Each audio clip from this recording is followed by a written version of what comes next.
ನಮಸ್ಕಾರ ರೀ. ಹೆಂಗದಿರಿ ಎಲ್ಲರೂ? ತನ್ವೀಸ್ ಕಿಚನ್ಗೆ ಎಲ್ಲರಿಗೂ ಸ್ವಾಗತ. ಇವತ್ತಿನ ವಿಡಿಯೋದಾಗ ನಾನು ಕೇವಲ 2 ಪದಾರ್ಥನ ಉಪಯೋಗಿಸ್ಕೊಂಡು ಸೇಮ್ ಅಂಗಡಿಲಿ ಸಿಗೋ ರೀತಿ ಕುರ್ಕುರಿನ ಮನೆಯಲ್ಲೇ ಯಾವ ರೀತಿ ರೆಡಿ ಮಾಡೋದು ಅಂಥೇಳಿ ವಿಡಿಯೋನ ತೋರ್ಸಾಕತ್ತೇನೆ ರೀ. ಭಾಳ ಕ್ರಿಸ್ಪಿಯಾಗಿ ಟೇಸ್ಟಿಯಾಗಿ ಈ ಕುರ್ಕುರಿ ಬರ್ತಾವು. ಈ ಕುರ್ಕುರಿನ ಒಮ್ಮೆ ನೀವು ಟ್ರೈ ಮಾಡಿದ್ರಿ ಅಂದರೆ ನೀವು ಹೊರಗಡೆಯಿಂದ ಕುರ್ಕುರಿನ ತಂದು ಮಕ್ಕಳಿಗೆ ಕೊಡೋದೇ ಇಲ್ಲರಿ. ಅಷ್ಟು ಕ್ರಿಸ್ಪಿಯಾಗಿ ಟೇಸ್ಟಿಯಾಗಿ ಬರ್ತಾವು. ಸೇಮ್ ಟು ಸೇಮ್ ನಾವು ಹೊರಗಡೆಯಿಂದ ಹೆಂಗೆ ತರ್ತೀವಲ್ಲ ಅದೇ ರೀತಿಯಾಗಿ ಈ ಟೇಸ್ಟು ಬರ್ತೈತ್ರಿ. ನೋಡಾತಿರ್ಬೋದು ನೀವು ಎಷ್ಟು ಕ್ರಿಸ್ಪಿಯಾಗಿ ಗರಿಗರಿಯಾಗಿ ಬಂದಾವಂತ ಹೇಳಿ. ಬರೀ ಹೆಂಗಿದ್ರೆ ವಿಡಿಯೋನ ಸ್ಟಾರ್ಟ್ ಮಾಡೋಣ. ಈ ಕ್ರಿಸ್ಪಿಯಾಗಿರೋ ಕುರ್ಕುರಿನ ಹೆಂಗೆ ಮಾಡೋದು ಅಂಥೇಳಿ ನೋಡ್ಕೊಂಡು ಬರೋಣ. ಫಸ್ಟ್ ನಾನಿಲ್ಲೇ ಈ ಕುರ್ಕುರಿನ ಮಾಡೋಕೆ ಒಂದು ಮೀಡಿಯಮ್ ಸೈಜ್ದು ಆಲೂಗಡ್ಡಿನ ತೊಗೊಂಡಿದ್ದೀನಿ ರೀ. ಒಂದು ಮೀಡಿಯಮ್ ಸೈಜ್ ಆಲೂಗಡ್ಡಿನ ಈ ರೀತಿ ಮ್ಯಾಗಿನ ಸಿಪ್ಪೆನೆಲ್ಲ ಸುಲಿದು ಸಣ್ಣ ಸಣ್ಣ ಪೀಸ್ಗಳಾಗಿ ಕಟ್ ಮಾಡಿ ಇಟ್ಕೋಬೇಕು.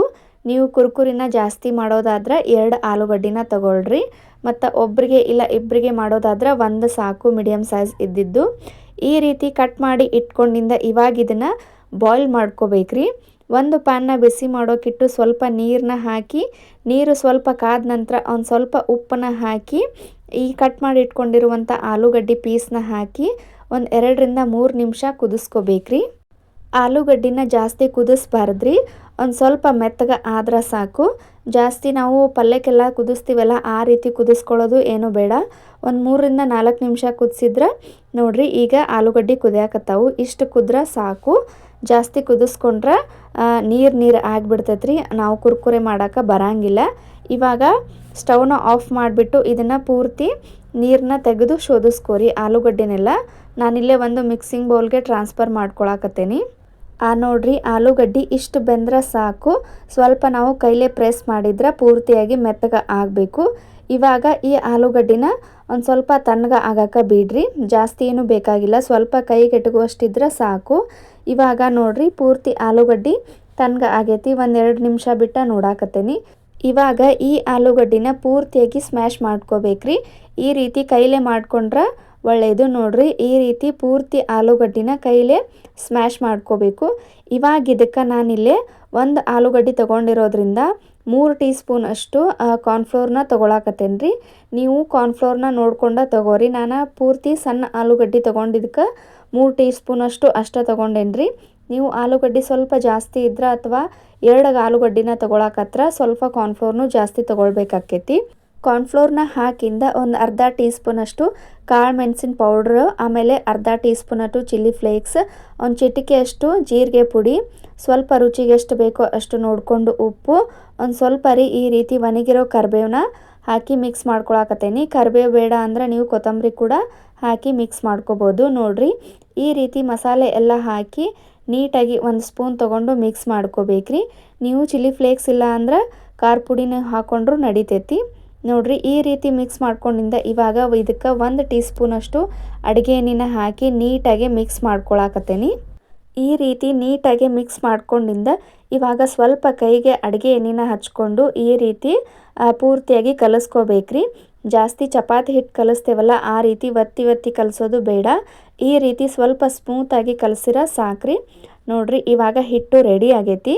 ಇವಾಗ ಈ ಹಿಟ್ಟನ್ನ ಒಂದು ಸ್ವಲ್ಪ ಕೈಗೆ ಅಡುಗೆ ಎಣ್ಣೆನ ಹಚ್ಕೊಂಡು ಸ್ವಲ್ಪ ನಾವು ಕುರ್ಕುರಿ ಯಾವ ಸೈಜ್ ಒಳಗೆ ಬೇಕಲ್ಲ ಆ ಸೈಜ್ ಒಳಗೆ ಈ ರೀತಿ ಸ್ವಲ್ಪ ಹಿಟ್ಟನ್ನ ತೊಗೊಂಡು ಕೈಲೇ ಪ್ರೆಸ್ ಮಾಡ್ಕೊಂಡ್ರೆ ಕುರ್ಕುರಿ ರೆಡಿ ಆಗ್ತಾವ್ರಿ. ನೋಡಿರಿ ಇದೇ ರೀತಿಯಾಗಿ ಉಳಿದೆಲ್ಲ ಹಿಟ್ಟಿನಿಂದ ನಮ್ಗೆ ಎಷ್ಟು ಬೇಕೋ ಅಷ್ಟು ಕುರ್ಕುರಿನ ಯಾವ ಸೈಜ್ ಒಳಗೆ ಬೇಕೋ ಆ ಸೈಜ್ ಒಳಗೆ ಈ ರೀತಿ ಮಾಡಿ ಒಂದು ಪ್ಲೇಟ್ ಒಳಗೆ ಇಟ್ಕೊರಿ. ನೋಡಿರಿ ಪ್ರತಿ ಸಲ ಮಾಡುವಾಗ ಸ್ವಲ್ಪ ಎಣ್ಣೆ ಹಚ್ಕೊಂಡು ಮಾಡಿರಿ. ಯಾಕಂದ್ರೆ ಹಿಟ್ಟು ಕೈಗೆ ಅಂಟ್ಕೊಳ್ತೈತಿ. ಅದಕ್ಕಾಗಿ ನಮ್ಗೆ ಯಾವ ಸೈಜ್ ಒಳಗೆ ಬೇಕೋ ಆ ಸೈಜ್ ಒಳಗೆ ಮಾಡ್ಕೊಂಡು ಇಟ್ಕೊಂಡ್ರೆ ಆಯಿತು. ನೋಡಿರಿ ಕುರ್ಕುರಿ ಎಷ್ಟು ನೀಟಾಗಿ ಪರ್ಫೆಕ್ಟಾಗಿ ಬಂದಾವಂಥೇಳಿ. ಇವಾಗ ಈ ಕಡೆ ಸ್ಟವ್ ಮೇಲೆ ಇನ್ನೊಂದು ಪ್ಯಾನ್ನ ಬಿಸಿ ಮಾಡೋಕ್ಕಿಟ್ಟು ಪ್ಯಾನ್ ಬಿಸಿಯಾಗಿಂದ ಇವನ್ನ ಫ್ರೈ ಮಾಡೋಕೆ ಎಷ್ಟು ಎಣ್ಣೆ ಬೇಕಲ್ಲ ಅಷ್ಟು ಎಣ್ಣೆನ ಹಾಕಿ ಈ ರೀತಿ ಎಣ್ಣೆ ಕಾದ ನಂತರ ಒಂದೊಂದು ಕುರ್ಕುರಿನ ಹಾಕಿ ಫ್ರೈ ಮಾಡ್ಕೋಬೇಕ್ರಿ. ಇವು ಸ್ವಲ್ಪ ಅಂಟ್ಕೋತಾವ್ರಿ. ನಾವು ಹಾಕಿಂದ ನಡಿತೈತಿ. ಆಮೇಲೆ ಫ್ರೈ ಆಗಿಂದ ತಾವ ಬಿಡ್ತಾವ್ರಿ. ಒಂದಕ್ಕೊಂದು ಅಂಟ್ಕೊಂಡಿದ್ವೆಲ್ಲ ತಾವ ಬಿಡ್ತಾವು.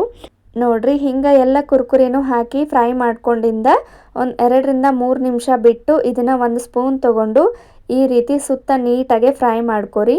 ಇವೆಲ್ಲ ಕೂಡ್ಕೊಂಡಿದ್ದು ತಾವಾಗೆ ಬಿಡ್ತಾವು. ಎಣ್ಣೆ ಒಳಗೆ ಹಾಕಿ 1-2 ರಿಂದ 3 ನಿಮಿಷ ಆಗಿಂದ ಪೂರ್ತಿ ಉರಿನ ಮೀಡಿಯಮ್ ಫ್ಲೇಮ್ ಒಳಗೆ ಇಟ್ಟು ಫ್ರೈ ಮಾಡ್ಕೊರಿ. ಅಂದ್ರೆ ಒಳಗೆಲ್ಲ ನೀಟಾಗಿ ಫ್ರೈ ಆಗ್ತಾವು. ನೋಡ್ರಿ ಇವಾಗ ಕುರ್ಕುರೆ ರೆಡಿ ಆಗಿದಾವು. ಒಂದು ಸ್ಪೂನ್ ತಗೊಂಡು ಈ ರೀತಿ ಸುತ್ತ ಎಲ್ಲ ನೀಟಾಗಿ ಫ್ರೈ ಮಾಡ್ಕೊಂಡಿಂದ ಒಂದು ಪ್ಲೇಟ್ಗೆ ತೆಗೆದು ಇಟ್ಕೊಂಡು ಬಿಡ್ರಿ. ಉಳಿದ ಎಲ್ಲ ಕುರ್ಕುರಿನೂ ಇದೇ ರೀತಿ ನೀಟಾಗಿ ಒಂದು 3ರಿಂದ 4 ನಿಮಿಷ ನೀಟಾಗಿ ಫ್ರೈ ಮಾಡ್ಕೊರಿ. ಈ ಕುರ್ಕುರಿಗೆ ನೀವು ಬೇಕಂದ್ರೆ ಮೇಲೆ ಸ್ವಲ್ಪ ಖಾರ ಪುಡಿ ಮತ್ತು ಉಪ್ಪು ಹಾಕಿ ನಾವು ಅಂಗಡಿಯಲ್ಲಿ ಹೆಂಗೆ ತರ್ತೇವಲ್ಲ ಆ ರೀತಿಯಾಗಿ ಮಾಡ್ಕೋಬೋದು. ಬೇಡ ಅಂದ್ರೆ ನಾವು ಫಸ್ಟ್ ಖಾರ ಉಪ್ಪು ಎಲ್ಲ ಹಾಕಿರೋದ್ರಿಂದ ಕುರ್ಕುರಿ ಭಾಳ ಕ್ರಿಸ್ಪಿಯಾಗಿ ಬರ್ತಾವ್ರಿ. ನೋಡ್ರಿ ಈ ರೆಸಿಪಿ ನಿಮ್ಗೆ ಇಷ್ಟ ಆಗಿದ್ರೆ ಗೊತ್ತಲ್ಲ, ಚಾನಲ್ನ ಸಬ್ಸ್ಕ್ರೈಬ್ ಮಾಡ್ಕೊರಿ. ಹಂಗೆ ಈ ಕುರ್ಕುರಿಗೆ ಒಂದು ಲೈಕ್ ಕೊಡೋದನ್ನು ಮಾತ್ರ ಮರಿಬೇಡ್ರಿ. ಇದೇ ರೀತಿ ವಿಡಿಯೋಸ್ನ ನೋಡ್ಕೊತ ಇರ್ರಿ. ಈ ಕುರ್ಕುರಿನ ಮನೆಯಲ್ಲೇ ನೀವು ಒಂದ್ಸಲ ಟ್ರೈ ಮಾಡಿ ಮಕ್ಕಳಿಗೆ ಕೊಡ್ರಿ. ಮಕ್ಕಳಿಗೂ ಇಷ್ಟ ಆಗ್ತೈತಿ, ನಿಮಗೂ ಇಷ್ಟ ಆಗ್ತೈತಿ. ಮತ್ತು ಮುಂದಿನ ವಿಡಿಯೋದಾಗ ಇದಕ್ಕೆ ಚಲೋ ರೆಸಿಪಿ ಜೊತೆ ಸಿಗೋಣ್ರಿ. ಅಲ್ಲಿ ತನಕ ಎಲ್ಲರಿಗೂ ಟೇಕ್ ಕೇರ್ ಆಫ್ ಆಲ್. ಬಾಯ್. ಈ ಕುರ್ಕುರಿನ ಒಂದ್ಸಲ ಟ್ರೈ ಮಾಡಿ ನೋಡ್ರಿ, ನಿಮಗೆ ಎಲ್ಲರಿಗೂ ಖಂಡಿತ ಇಷ್ಟ ಆಗ್ತೈತಿ. ಎಲ್ಲರಿಗೂ ಬಾಯ್ ರೀ.